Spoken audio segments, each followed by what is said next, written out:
Blizzard ist ein leistungsfähiger Hotliner in Elapor-Technologie. Atemberaubende Speedflüge sowie bestes Gleiten garantiert das nur 8,9% dicke Flächenprofil.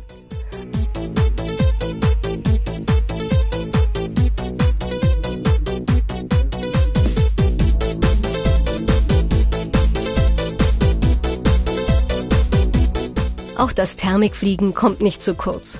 Durch das geringe Gewicht und die optimierte Aerodynamik kann der Blizzard mit so manchem Wiesenschleicher mithalten.